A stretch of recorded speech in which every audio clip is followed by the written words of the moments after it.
Étudier les répétitions s'apparente à étudier un corpus sans corps, comme le souligne Florencio dans sa thèse sur les processus de la mise en scène.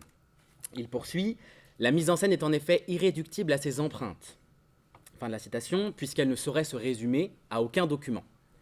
Plus problématique encore, les traces conservées sont souvent issues d'un échange entre les artistes dont elles sont le résultat, et non le processus, quand elles n'en demeurent pas obscures parce que liées à leur contexte. Variées donc, plurielles, juxtaposées arbitrairement, difficilement accessibles, puisque tirées hors de leur contexte. Les écrits de répétition, je reprends la citation de Florencio, ne sauraient en effet constituer à elles seules le médium et la mémoire de la création en acte. Il contredit par là toute une tradition d'études génétiques des spectacles dont l'analyse de ces documents scripturaux, parfois photographiques, constitue encore aujourd'hui le principal, si ce n'est le seul, corpus. Ce n'est qu'autour des années 2010 que l'informatique et le théâtre semblent s'associer pour tenter de trouver des solutions en termes de conservation des répétitions et, par extension, des processus de création des artistes au théâtre. Si de nombreux artistes ont déjà eu recours à des développeurs pour subvenir à leurs propres besoins, comme la compagnie Forsyth par exemple, nous parlons ici de travaux qui cherchent à s'étendre à l'ensemble des gens de la profession, en développant des espaces numériques qui ne se réduisent pas à une méthode de création unique. 3 initiatives peuvent être citées, à titre d'exemple: la Fabrique de théâtre, un site internet développé entre l'Université Rennes 2 et le Théâtre National de Bretagne. Les Cahiers du Studio, une application cette fois-ci, développée par le Studio Théâtre de Vitry en collaboration avec le designer Louis Éveillard, et Recall de Clarisse Bardiot, dont on a pu parler par-ci par-là lors de ces journées d'informatique théâtrale, avec l'équipe de Buzzing Light et donc les conseils de Thierry Codis. Alors ces 3 expérimentations que vient d'évoquer Jimmy répondent, il me semble, à des besoins très différents et se situent sur un éventail assez large des usages possibles. La fabrique du théâtre se situe plus du côté de la génétique, puisqu'on peut remonter en fait la création d'un spectacle à partir des documents qui sont mis en ligne, avec une visée plutôt professionnelle, pédagogique et grand public aussi, qui vient donc répondre à des questions de médiation. Les cahiers et Recall sont plutôt destinés à des usages professionnels, avec un niveau de technicité très différent, puisque les cahiers développés par le Studio Théâtre de Vitry est une application ergonomique et très facile d'utilisation, qui avait vraiment pour ambition même pas de récolter des traces pendant le processus de création. Donc l'équipe du Studio Théâtre de Vitry s'est dit, on veut garder trace de ce qui se passe ici, et donc on va proposer un outil à tous les gens qui passent ici, outil qui leur permettra de collecter de la photo, du son, de l'écriture, etc. Et Bérengère Ventusseau, la directrice des Studios Théâtre de Vitry, n'étant pas tout à fait naïve sur les formes de résistance des artistes, et notamment des artistes de théâtre, au logiciel et à tout ce qui peut sortir d'un ordinateur, elle a évidemment voulu ne pas compliquer les choses en rendant l'application difficile d'appropriation. Donc ils ont fait vraiment quelque chose de très très simple. Et Recall, au contraire, nécessite un niveau d'expertise un petit peu plus avancé, on va dire. Il y a des formations qui sont délivrées pour en apprendre le fonctionnement. C'est un logiciel, pour ceux qui ne le connaissent pas, mais je pense que quand même vous êtes nombreux à le connaître ici, qui est destiné à la conservation de ce que Clarisse Bardiot définit comme les digital performance, c'est-à-dire finalement à l'archivage de données non exclusivement textuelles au sein d'une arborescence qui va permettre de naviguer facilement dans la représentation, qui va aussi permettre la reprise de ces spectacles à haute teneur techno, on va dire. Alors nous, de notre côté, lorsqu'on s'est embarqué dans l'aventure Kinoaï, on avait une ambition assez modeste qui s'appuyait sur un constat simple. L'ambition, c'était rendre accessibles les répétitions. Elle a un peu bougé depuis. Rendre accessibles les répétitions en utilisant un outil déjà intégré, et ce depuis assez longtemps à la pratique théâtrale, en tout cas aux répétitions, c'est la fameuse caméra vidéo qui est toujours posée dans un coin de la salle, dont on se sert ou pas, qu'on oublie parfois d'arrêter, et dont on va assez peu, en général, traiter les données. Et donc, on faisait un petit peu le pari que l'IA, pour le dire très vite, pouvait nous permettre d'utiliser ces images en rendant possible notamment un montage automatique. Alors, qu'est-ce que Kinoaï ? Donc, dans la lignée d'un précédent projet de Rémi Ronfard, ici présent, nommé Spectacle en ligne, Kinoaï est au départ, attention point technique, un logiciel web de cinématographie virtuelle pour la captation audiovisuelle des répétitions de création artistique en cours ou de leur représentation, le tout sans être intrusif et onéreux pour l'équipe qui l'utilise. Il est capable, à partir d'un plan vidéo large et fixe, idéalement filmé en ultra haute définition, donc en 4K, de générer différentes échelles de plans, ainsi que des mouvements d'image, et de créer donc, avec un seul rush initial, un montage dynamique. En cela, c'est un outil qui offre à la personne en charge du montage un plus vaste choix de plans, et la possibilité même parfois d'embrasser l'ensemble de la salle à tout moment. En contournant la contrainte donc du regard subjectif, celui du cadreur ou de la cadreuse par exemple, le dispositif Kinoaï permet donc d'effectuer des choix même a posteriori. À l'époque, c'est à la suite de cette prise de vue que le logiciel Kinoaï entre en jeu et que nous voulions tester. Une fois les images captées, elles sont donc traitées automatiquement dans le logiciel. Le logiciel, s'il est capable de donc multiplier les points de vue à l'image, c'est parce qu'en fait, il est en capacité de reconnaître les corps des actrices et des acteurs au plateau. Ces différents squelettes détectés, je ne sais pas si on a des images, c'est vraiment des petits squelettes comme ça qui bougent. Il faut ensuite les identifier manuellement. Le logiciel est en fait capable de repérer les corps humains, mais il n'est pas capable de les identifier. Ce poste de traitement manuel donc est important puisque Kinoaï se basera sur cette reconnaissance des corps pour ensuite générer automatiquement de nombreux plans qui, un maximum du temps, demeurent pertinents. Nous voulions donc tester sur le terrain la viabilité du logiciel et la qualité des images qu'il pourrait traiter. Viabilité donc, qualité des images, on voulait observer si les exigences prérequises de prise de vue, ainsi que les capacités de traitement vidéo de Kinoaï à générer donc plusieurs plans pertinents et automatiquement, étaient viables et surtout sans perdre trop de qualité vidéo. Pour tester tout ça, nous avons donc suivi l'équipe de Jean-François Perret, qui était ici hier, tout au long de la création de son spectacle La Fabrique des monstres, créé au Théâtre de Ville de Lausanne en 2018.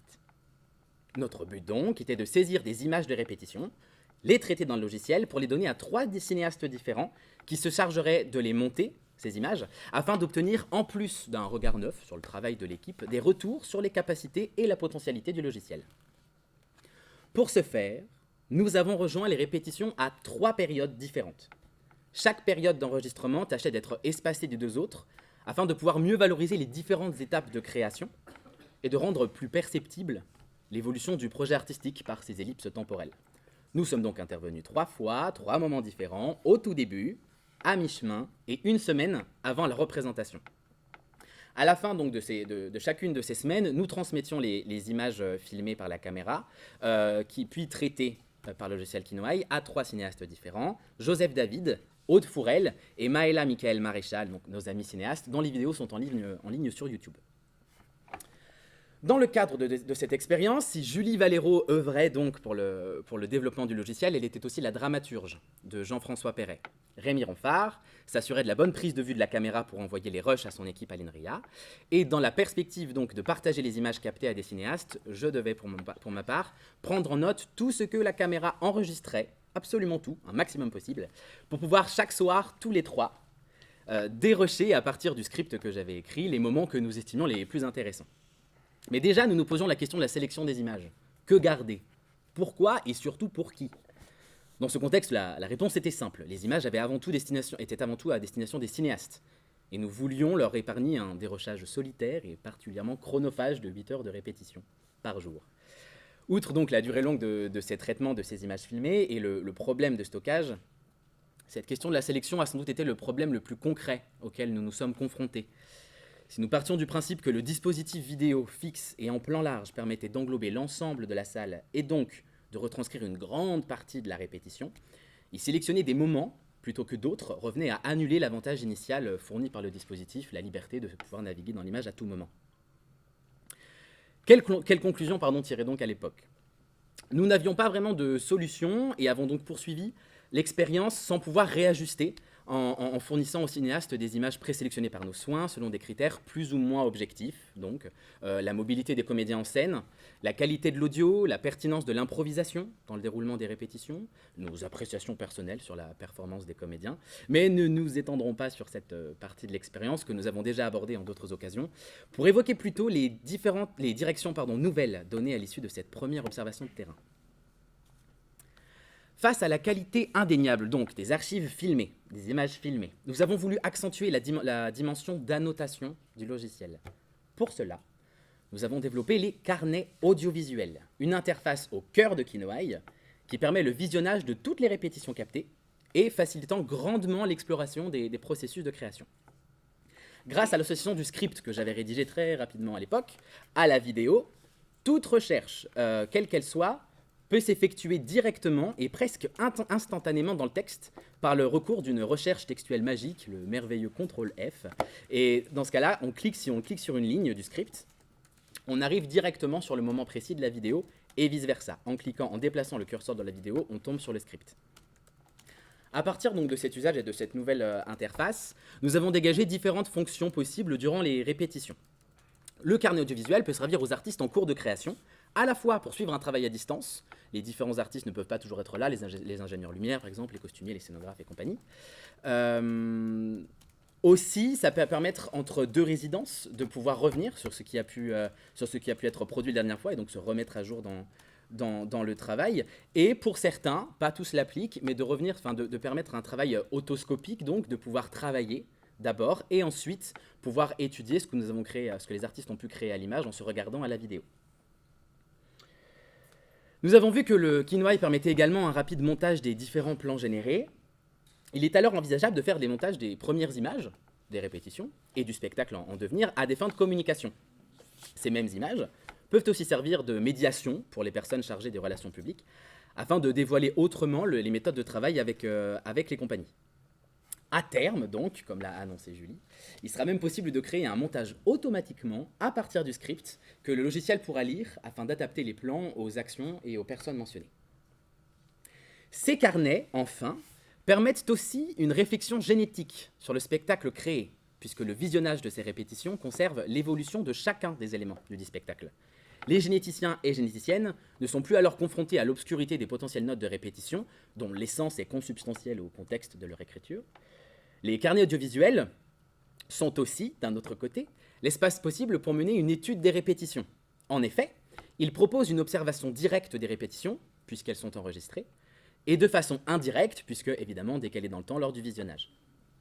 Les images témoignent des différents processus de création, ainsi que des méthodes employées pour parvenir à l'émergence du spectacle. Alors, évidemment, je dirais aujourd'hui que, donc plus de 2 ans, un petit peu, quasi 2 ans, je ne sais plus, après le début de l'expérience, les enjeux se sont un petit peu déplacés, l'ambition s'est étoffée et surtout ajustée aux constats successifs qu'on a pu faire auprès de l'équipe artistique de Jean-François principalement, mais aussi au contact d'équipes avec lesquelles j'ai pu travailler en dehors de cette collaboration du PerfLab avec l'équipe de TF2. Alors, j'étais attachée en premier lieu à des enjeux de communication et de médiation, je l'ai un peu redit hier, et j'essayais de répondre à des questions simples. Comment parler d'un spectacle qui n'est pas encore fait, surtout quand il s'agit de spectacles sans fable, non linéaires, multimédia, etc. Et comment faire entrer le spectateur dans les coulisses de la création. Mais je me suis assez vite aperçue que Kinoaï allait, à mon sens, plutôt répondre à des besoins professionnels plus spécifiques. Il ne serait pas forcément le bon outil pour l'instant, en tout cas, mais on continue à en discuter, pour s'adresser à un large public non spécialiste. J'y ai vu aussi, en fait, et du coup, c'est aussi pour ça que j'ai réagi à la communication de Robert ce matin, j'ai vu aussi une façon d'enrichir, en fait, ma propre pratique de dramaturge en questionnant la numérisation de mes méthodes de notation. Et j'ai souhaité, à un moment, orienter, en fait, le développement de ces captations vidéo en direction des professionnels de ce que j'appelle le pôle mise en scène, les assistants, les dramaturges, les collaborateurs divers et variés, et, pas les moindres, les interprètes. Qui sont, on le sait, parfois les plus rétifs aussi à adopter l'outil numérique comme outil de travail. Quand je parle de prendre des notes sur un ordinateur, je ne parle pas des outils qu'ils peuvent avoir en scène dans leur jeu. Aujourd'hui, la question qu'on se pose, donc, en reprenant ce logiciel, elle pourrait se formuler assez rapidement ainsi. Comment le traitement automatique des données peut-il répondre à des besoins de différentes natures, et ce, au sein d'un seul et même outil ? Alors, on a privilégié plusieurs directions là, de travail de manière assez pragmatique. déjà on a essayé d'assurer un temps de traitement raccourci entre la prise de vue et la possibilité d'interaction avec la vidéo, parce que là, le logiciel, le premier constat, c'était que il ratait un petit peu sa cible puisqu'on mettait des mois, c'était très long le traitement des images. On a ajouté des fonctionnalités très simples à l'outil, donc j'ai demandé à Rémi Colin-de-Verdière d'ajouter un stockage de données et des interfaces d'annotation, et ce qui fait que je prends mes notes de répète directement dans Kinoaï et elles sont accessibles en fait à tous les interprètes. Et puis, on fait le pari aussi d'un usage le plus extensif possible du logiciel au sein de l'équipe. Ces objectifs doivent permettre d'élaborer un outil fluide, ouvert, qui tout à la fois garde la mémoire du travail passé, mais permet aussi de travailler en direct dans le temps même de la création. Et ça va avec donc des ajustements par rapport à nos ambitions initiales.